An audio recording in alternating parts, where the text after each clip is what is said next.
말씀에 보여주신 것처럼 밀가루를 한데 끌어모아서 덩어리로 만드는 게 바로 물이었죠. 이 실험에서 물의 역할에 주목하셔야 합니다.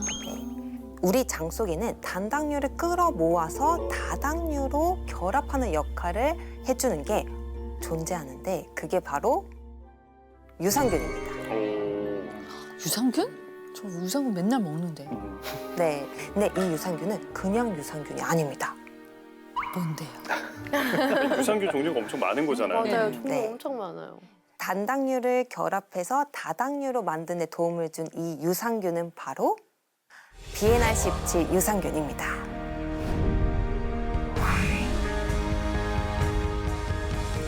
비에나요? 네, 정식 명칭은 락토바실러스 가세리 비에날17입니다.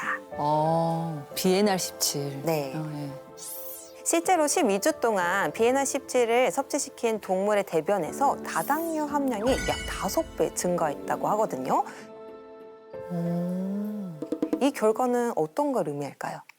흡수를 못하게 하는 거잖아, 지방을. 그러니까 나왔다는 거잖아요, 몸 밖으로. 맞습니다. 그래서 비에날17이 단당류를 끌어 모아서 다당류로 만들어서 탄수화물 흡수를 억제하는 데 도움을 줬다는 거죠. 그래서 결국 몸속에 지방으로 쌓이지 않고 배출될 수 있게 도움을 줬다는 얘기입니다. 그래서 비에날17은 땡땡땡땡 유산균이라고도 불리거든요. 바로 다이어트 유산균이라는 별명이 있습니다. 네, 실제로 서울대학교 병원의 인체 적용 시험 결과 비만인 성인 그룹에서 12주 동안 다이어트 유산균을 섭취시켰더니 허리 둘레가 무려 2인치나 줄어들었다고 합니다. 인치가 엄청 큰데? 그렇죠? 엄청나죠?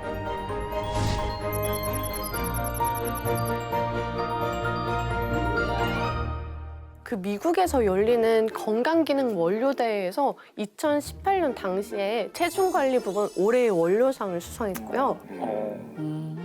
또 흥미로운 점은 비에날17이 비만 위험을 낮출 수 있다고 알려진 이것을 원료로 만들어졌다고 해요. 이거의 원료를 만들었다고요? 네, 이 유산균을? 네. 유산균이 뭐로부터 만들어졌을까요? 이거 어느 나라에서 만든 거죠? 우리나라. 우리나라. 발효식품. 비에날17은 한국인의 모유에서 분리한 유산균입니다. 모유. 모유? 네, 모유 좋다는 이야기는 다들 아시잖아요. 실제로 모유랑 비만에 관한 흥미로운 연구 결과도 있는데 2019년에 WHO에서 모유가 영아 비만 위험률을 25%나 감소시킨다는 연구 결과가 있습니다. 저는 개인적으로 이제 모유를 많이 먹고 자란 아기였어요. 그래서 지금. 날씬하시구나. 갑자기 생각났어요. 엄마, 감사합니다. 자, 계속 얘기한 것처럼 이제 비만과 탄수화물은 뗄래야 뗄 수 없는 사이잖아요. 그래서 탄수화물을 과하게 섭취하면 우리 몸에서 또 하나의 흥미로운 변화가 일어납니다. 바로 이것의 크기가 커진다는 건데 이것은 무엇일까요? 지방 세포? 네, 잘 말씀해 주셨는데 바로 지방세포입니다. 예. 근데 지방세포에도 색깔이 있어요. 색깔이 좀 다릅니다. 색깔이 다른 것들이 있다는 건 알고 계셨어요? 아니요? 다 누리끼리 할 것 같은데. 지방세포는 갈색 지방세포, 백색 지방세포 이렇게 둘로 나눕니다. 근데 갈색 지방은 우리 몸에 나쁜 게 아니라 에너지원으로 쓰이는데 중요한 역할을 하고요. 한마디로 착한 지방이다 이렇게 얘기할 수 있죠. 근데 이 백색 지방이 문제입니다. 백색 지방은 우리 몸이 사용하고 남은 열량을 중성 지방의 형태로 팔뚝이나 뱃살에 저장하는데요. 그래서 이게 백색 지방이 몸집을 늘리게 되면 결국은 우리도 살이 찌게 되는 겁니다. 그러니까 우리가 지금 들었던 뭐 중성, 뭐 백색 지방 이거 다 아주 나쁜 놈들이네요. 나쁜 놈들. 나쁜 지방이네요. 무조건 나쁜 건 아니지만 적정량은 필요한데 과도할 경우에는 좀 건강을 위협할 수 있기 때문에 주의가 필요한데요. 중성지방이 과도하게 우리 체내에 존재할 경우에는 고지혈증, 죽상동맥경화증 이런 것들이 생기면서 혈관 질환이 생길 수가 있습니다. 그래서 살을 빼려면 이제 이렇게 커진 백색 지방 세포의 크기를 어떻게 줄이느냐가 중요하겠죠. 오. 이때 다이어트 유산균이 도움이 될 수가 있는데요. 10주 동안 BNL17을 섭취한 뒤에 백색 지방 세포 크기가 무려 약 35% 감소했다는 연구가 있습니다.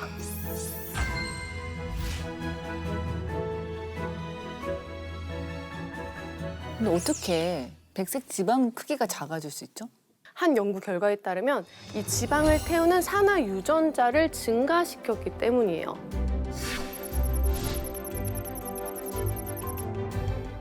다이어트 유산균 BNR17이 우리 몸에서 지방이 쌓이지 않도록 지방을 잘 태우는 몸이 되도록 도움을 준 거죠.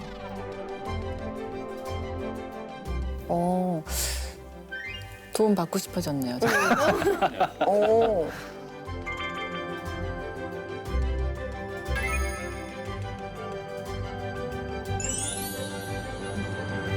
그러면은 요요를 극복하고 건강한 다이어트를 하려면 또 뭐가 필요할까요?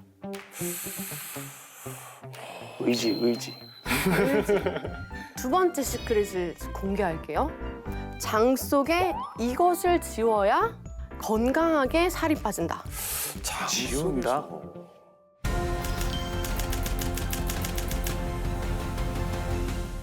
아, 독소. 일리가 있는데요. 장에 나쁜 게 세균, 독소, 변 이런 것들이잖아요. 장 청소를 해야겠네요. 힌트를 하나 더 드릴게요. 이스라엘에서 진행했던 한 연구를 들어보시고 한번 정답을 맞춰보세요. 오. 실험용 쥐에게 고열량의 먹이를 줘서 살을 찌웁니다. 그 다음에 다이어트를 시키고 다시 고열량의 먹이를 줬더니 살이 바로 다시 찐 거죠. 요요 현상이 나온 거예요. 실험용 쥐에서도. 그래서 이번에는 살이 쪘던 이 비만 쥐에게 항생제를 투여해서 장내 세균을 싹 없앱니다. 그러고 났더니 요요 현상이 싹 사라진 거예요. 장내 세균이 없어졌더니 요요 현상이 없어졌대요. 그러니까 비만을 유발하는 그런 무언가가 있다라는 거잖아요. 그걸 잡아야 되는 거 아니에요? 네, 맞아요. 그래서 정답이 네. 비만 기억을 지워야 살이 빠진다입니다. 비만 기억이요? 네. 이 장내 세균총이 비만했던 때를 기억하는 그 비만 기억이 있어서 살이 급격하게 쪘던 거예요.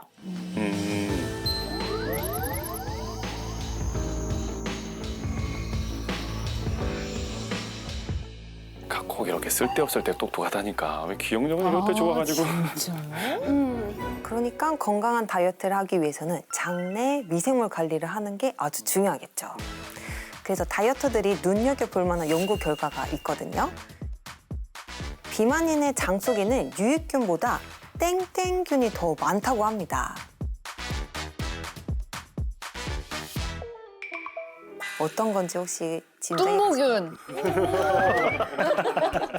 정답이에요. 네. 맞아요? 일명 뚱보균이라는 별칭을 갖고 있는 네, 유해균입니다. 나 그냥 진짜 맞춘 거야. 2006년에 미국의 워싱턴 대학 연구팀들이 이 비만한 사람들은 마른 체형에 비해서 뚱보균이 상대적으로 많다는 걸 발견했습니다. 균이 이름에서 뚱보균이냐. 별칭이니까 좀 귀엽게 지은 것 같아요. 그래서 이 뚱보균이 지나치게 우리 몸에 많게 되면 살이 잘 찌는 몸으로 변하게 되고요. 살을 빼더라도 비만 기억 때문에 다시 요요가 오게 되는 겁니다. 그래서 장 속 환경을 리셋시키는 게 지속 가능한 다이어트의 출발점이 될 수 있는 겁니다.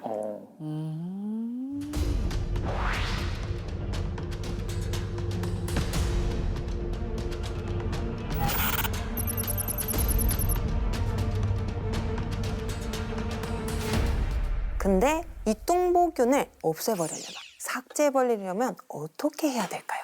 목을 베야겠네요. 이 뚱보균과 비만 기억을 잡는 데 도움을 주는 게 바로 다이어트 유산균입니다. 우와. 바쁘겠다.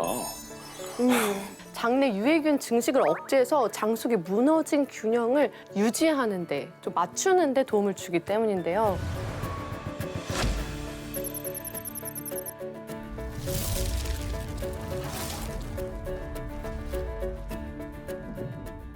아까 BNR17이 모유에서 만들어졌다고 말씀드렸잖아요.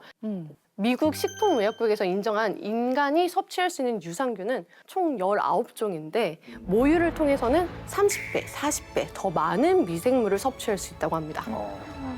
단백질이랑 천연 올리고당, 700여 종의 미생물까지 함유하고 있어서 모유를 먹은 신생아의 장내 미생물이 10배 더 다양해졌다는 연구도 있습니다. 와.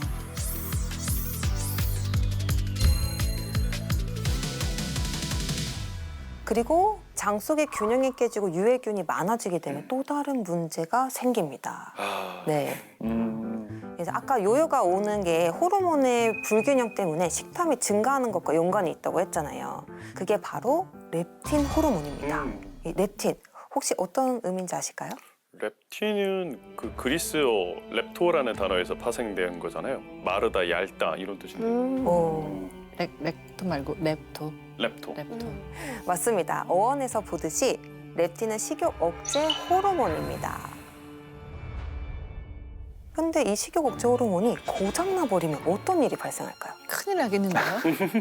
막 먹겠죠? 예, 이 그쵸? 터지겠죠? 입이 터지죠. 네. 이 지방 세포에서 이제 렙틴이 생성이 되는데 얘가 뇌한테 가서 야 이제 그만 먹어라 하는 신호로 전달이 됩니다. 그렇게 잔소리를 하거든요. 근데 우리가 과식이나 폭식을 계속 하다 보면 렙틴 호르몬이 굉장히 폭발해서 더 심하게 먹지 말라고 계속 잔소리를 하는 거예요. 근데 이제 뇌도 그것을 듣다 보니까 짜증이 나서 결국은 폭발해서 이제 말을 듣지 않는 거죠. 나버리는구나. 네, 나버리는 거죠. 난 그냥 먹을 거야. 이렇게 하는 거죠. 이걸 이제 렙틴 저항성 이렇게 얘기를 합니다. 그래서 배부른 거를 모르고 계속 먹게 되는 거죠. 실제로 비만인 사람일수록 이 렙틴 호르몬의 수치가 굉장히 높다고 하고요. 렙틴 호르몬 수치를 정상화해야만 우리의 식욕도 정상화될 수 있는 거죠. 근데 농림축산식품부의 연구 결과에 따르면 고지방을 섭취한 동물의 혈중 렙틴 호르몬량이 증가했는데요. 이때 BNR17 유산균을 섭취한 후에는 렙틴 호르몬이 감소하는 것을 확인했다고 합니다.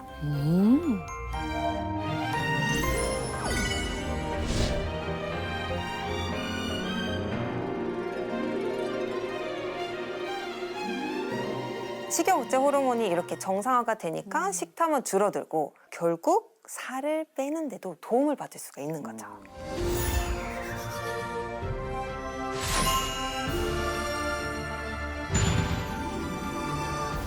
근데 건강한 다이어트를 하기 위해서 우리가 놓치지 말아야 할 마지막 한 가지가 있습니다. 놓치지 말아야 될 게 너무 많은 거 아니야? 마지막 한 가지. 바로 체지방은 줄이고 이것은 올려야 합니다.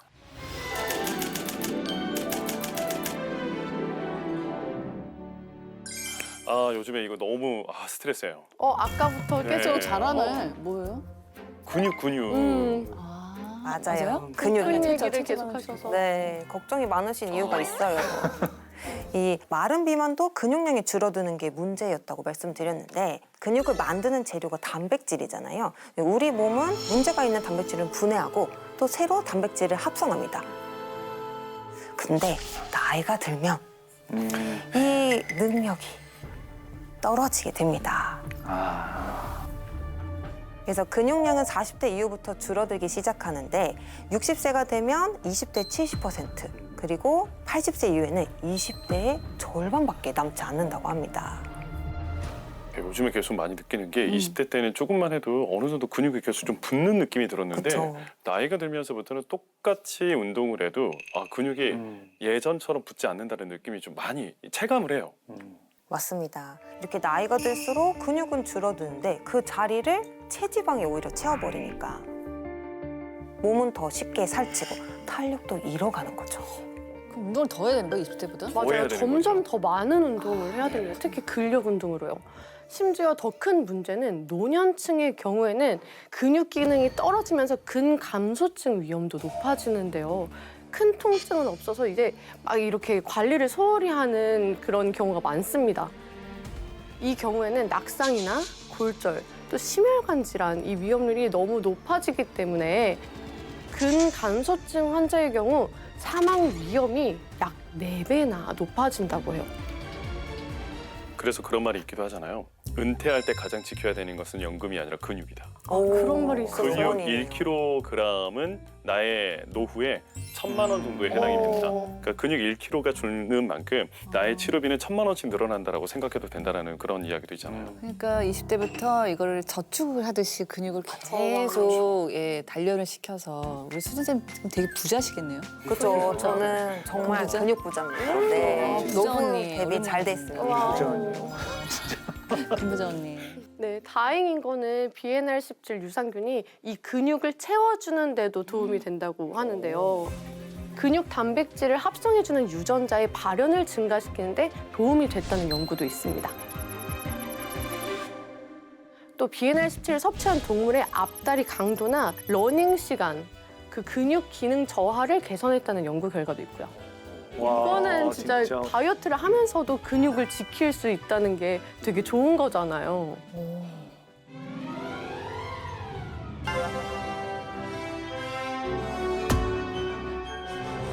이 BNR17 섭취할 때 주의할 점이 있을까요? 네. 인체조경 시험과 동물 연구를 통해서 안정성이 입증되었는지, 그리고 식품의약품안정처에서 다이어트 기능성을 인증받은 제품인지 꼼꼼히 따져보시고 선택하시는 게 좋고요. 그리고 다이어트 유산균 BNR17은 미생물이잖아요. 그래서 고온에서 쉽게 사멸될 수 있기 때문에 뜨거운 물과 함께 드시는 건 조금 삼가시는 게 좋습니다. 또 하루 권장량은 425mg 정도예요. 충분한 물과 함께 섭취하시면 더 좋고요. 장이 약한 분들 같은 경우에는 복통이나 설사 이런 부작용이 나타날 수 있기 때문에 꼭 적당량만 섭취하시기 바랍니다.